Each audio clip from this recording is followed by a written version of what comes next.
తిరుమల తిరుపతి లడ్డు ప్రసాదంపై కిరా కార్పిగాడు ఏ విధంగా మాట్లాడో ఒకసారి ఆడియో విన్నాక మనం మాడుకుందాం. రారా కిరా కార్పిగా మాట్లాడు.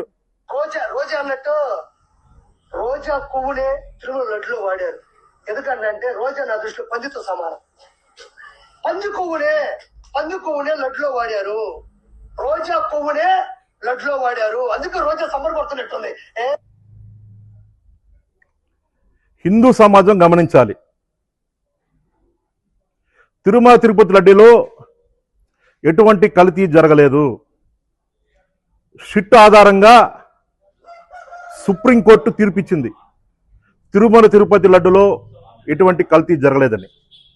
ఈరోజు కిరా కార్పిగాడు ఏ విధంగా మాట్లాడినారుగా, తిరుమల తిరుపతి లడ్డూలో ప్రసాదంలో పంది కొవ్వు కలిసిందని చెప్పేసి వాడు మాట్లాడుతూ ఉన్నాడు.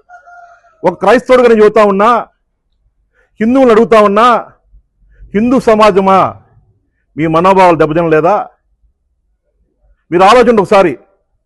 ఈ కిరా కార్పిగాడు ఏ విధంగా మాట్లాడుతున్నాడో, తిరుమల తిరుపతి అంటే ఏంట్రా నీకు తెలియదా? ఇలా కిరా కార్పిగా నీకు తెలియదా? కలియుగ దేవుడు వెంకటేశ్వర స్వామి నువ్వు ఏ విధంగా మాట్లాడో తెలియదా నీకు? నేను సందర్భంగా కూటమి పిలుపుతూ అడుగుతా ఉన్నా.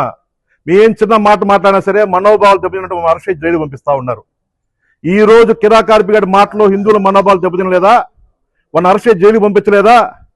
కిరా కార్పి ఒకటే చెబుతా ఉన్నావు. నువ్వు రోజాగా ఏ విధంగా మాట్లాడావో, వైఎస్ఆర్సీపీ నాయకుల్ని జగన్మోహన్ రెడ్డి ఇష్టానుసారం మారుతా ఉన్నావు. వైఎస్ఆర్ కాంగ్రెస్ పార్టీ అధికారం వచ్చినాక నువ్వు పంది అన్నావే, పందిని ఏ విధంగా నరికి కోస్తారో ఆ విధంగా నేను కోవిపోతే గుర్తుపెట్టుకో. ఎక్కువ మారుతా ఉన్నావు. కబద్దార్. జై హింద్.